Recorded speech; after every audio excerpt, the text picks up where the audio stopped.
Até porque, falando em diferença, a gente vai saber agora e entender o que as leis no Brasil fazem a diferença realmente na vida das mulheres, né? Como essas leis fazem a diferença. A gente vai conversar no programa agora com essa querida que está com a gente, que é a Roseli Soglio, que é advogada criminalista. Bem-vinda ao Revista, tudo bem? Muito obrigada pelo convite, tudo ótimo. A gente que agradece a presença, viu, minha querida? Vamos começar? Antes de falar de quais leis e pontuar e dizer o que elas mudaram, qual a importância de existirem leis que protegem exclusivamente o direito da mulher? Bom, a importância é gigante, já que a gente sempre teve um problema sério no Brasil, onde as mulheres se sentiam sempre diminutas em relação aos homens, e isso atrapalhava desde a vida social, um relacionamento, enfim, todos os direitos, e especialmente aqueles depois da Constituição Federal de 1988, a mulher passou a ser exatamente igual aos homens. Contudo, isso não era respeitado. Então, fez-se necessário que nós tivéssemos outras leis que protegessem as mulheres, que colocassem em pé de igualdade, que a gente ainda não é igual, mas chegaremos lá. Inclusive quando a gente fala em posições no mercado de trabalho, em equiparação salarial, a gente também ainda não vê. A gente ainda, em 2022, consegue encontrar essas discrepâncias acontecendo, né, doutora? Perfeito.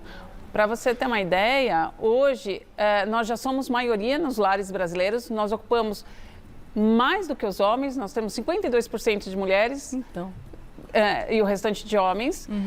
Só que as mulheres não ocupam esse cargo de diretoria, de uma direção, mesmo na política. Nós temos uma expressão muito pequena ainda das mulheres. Nós temos muito que buscar ainda, e as mulheres são muito mais fortes do que elas imaginam. Então, elas precisam se posicionar e hoje se colocarem diante de tantas leis que nós temos sobre uma cota partidária, por exemplo, que a mulher tem direito de ter a mesma igualdade salarial e exigir, porque você ocupa o mesmo espaço e o mesmo cargo, exigir que você tenha o mesmo salário. E muitas vezes a mulher carrega aquela família sozinha, cuidando dos filhos, e justamente por causa dessa diferença é obrigada a ter 1, 2, às vezes 3 empregos, né? E muitas vezes não consegue gerenciar a família como poderia, como deveria, né? Perfeito. A mulher faz 3, 4 turnos, carrega esse fardo de ter que ter uma casa limpa, cuidar dos filhos, de estar sempre feliz e ter que trabalhar em mais de um emprego, como você colocou, mas ainda assim ela é tida ainda como naqueles anos 1910, 1915, onde ela tem que estar sempre sorridente, não poder reclamar e fazer. A grande verdade é que a mulher vem sofrendo inúmeras violências e esse sofrimento calado não pode mais em 2022 permanecer. Exatamente. E falando em violência, uma outra situação que ficou escancarada aí durante a pandemia foi a violência propriamente dita, né? Os casos de feminicídio escandalosamente aumentaram em 2020 em comparação com 2019, né, doutora? Perfeito. Aumentaram exponencialmente, mais de 15% de aumento. Essa convivência não foi muito feliz, né? Fez com que nós tivéssemos um aumento não só da violência física, mas de uma violência em geral. Porque quando a gente fala em violência, a gente pensa sempre na violência física. Não, a mulher sofre violência moral, psicológica, financeira. Muitas vezes, para a gente dar um exemplo aqui, por exemplo, o homem muitas vezes trata aquela mulher como se fosse um lixo, né? Tratando verbalmente. E essa é uma espécie de violência. E ela deve ser combatida. E a Lei Maria da Penha, que é uma das que mais protegem as mulheres, prevê punição para também a pessoa que a trata dessa forma. Não se pode aceitar só que seja violência física. Uma violência financeira, por exemplo, onde um homem te explora. Subjuga a mulher por, subjuga. De repente, não ter renda dentro da família, alguma coisa nessa linha. Perfeito. Fala, você é dependente de mim, e eu que pago todas as coisas aqui. Tudo isso é uma forma de violência que está prevista em lei e que a mulher pode e deve exigir com que ela seja respeitada e seja respeitada a lei.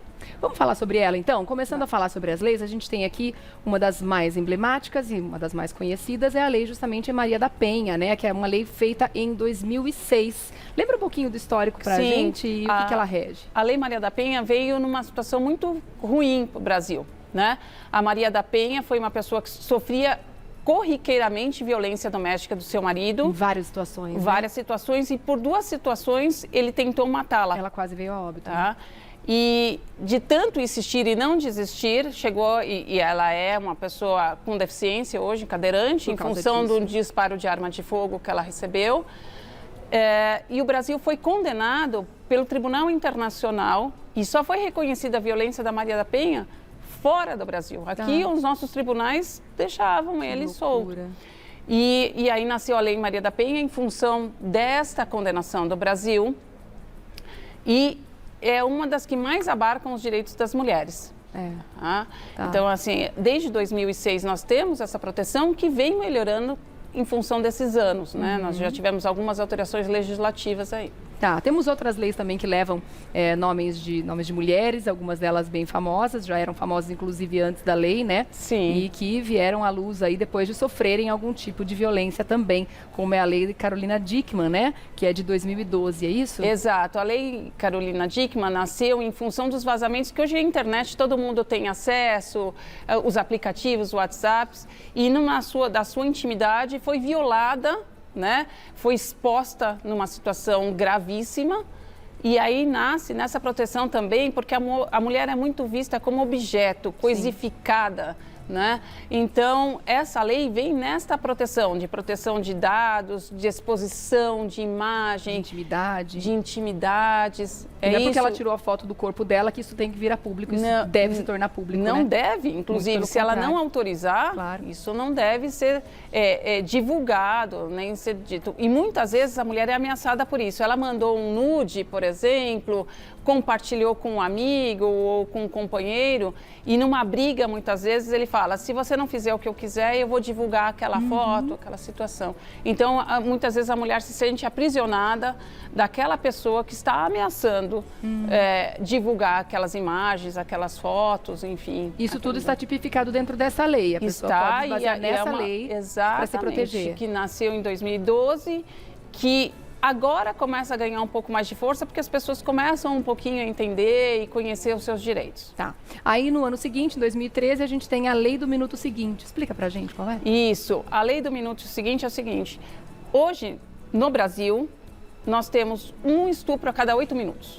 É muito grave um estupro a cada 8 minutos. E a maior parte é vinda de pessoas que ela conhece. São companheiros, padrasto, enfim, colegas que sofrem.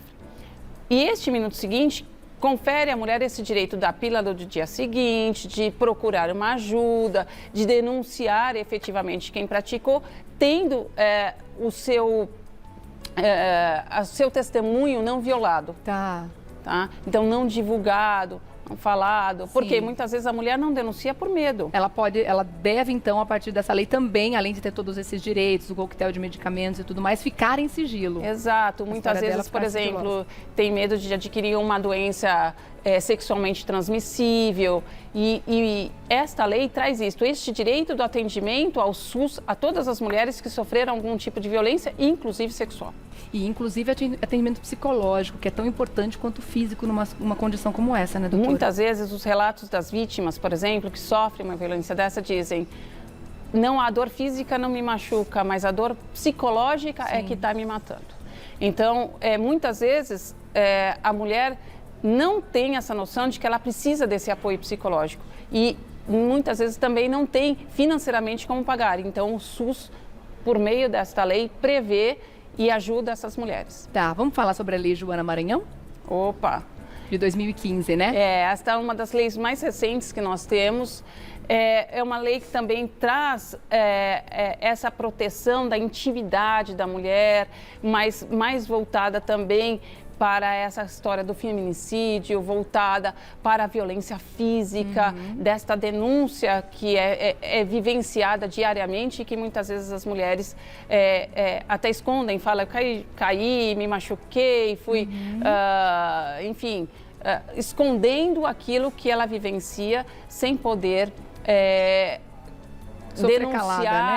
denunciar efetivamente. Então, ela procura, por meio dessa lei, estar protegida E com relação à prescrição, né? Para que realmente não prescreva mais os crimes sexuais, porque muitas vezes ela não conseguiu falar naquela época, mas essa pessoa deve ser condenada, mesmo que tenha passado uma década do crime, né? Exatamente. Da data do crime, né, doutora? O problema é que muitas vezes essas leis trazem uma pena, ainda que alongada, mas o processo demora tanto que esse crime acabava prescrevendo.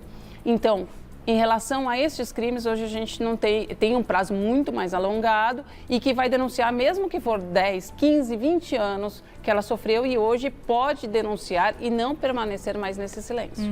Bom, existem outras leis, que é a lei do feminicídio, a lei Mari Ferrer, que é uma mais atual, né, que aconteceu aí durante a pandemia, aquele caso escabroso, né, durante o julgamento, o juiz não fez nada, ela foi agredida pelo advogado de defesa do outro lado, enfim, uma coisa horrorosa. Não vai dar tempo da gente discorrer sobre todas, mas eu convido vocês a pesquisarem também, porque afinal de contas a gente só consegue correr atrás dos nossos direitos quando a gente os conhece, né? Então, vamos ter total ciência de que direitos são esses, para justamente quando uma situação dessa acontecer, se acontecer, a gente esteja protegida, né? E saiba aqui procurar, né, doutora? Perfeito. E hoje nós temos acesso dos aplicativos. As mulheres podem baixar um aplicativo de violência doméstica, apertar lá e a polícia chega rapidamente à casa daquela mulher. Muito bom. Quero deixar aqui, então, o Insta da doutora Roseli Soglio, que é advogada criminalista, e um agradecimento de todas nós aqui também, viu, pela presença. Muito obrigada. E parabéns pelo nosso dia. Obrigada para você também, querida. @Soglio Advocacia, SOGLIO Advocacia, tá bom? Soglio Advocacia. E lembrando, 180 Central de Atendimento à Mulher, 190 a Polícia Militar e os aplicativos de SOS que você acabou de comentar, que são sempre importantes de lembrar. Um beijo. Um beijo. Muito obrigada. Obrigada. Até a próxima. Muito tchau, tchau. bom.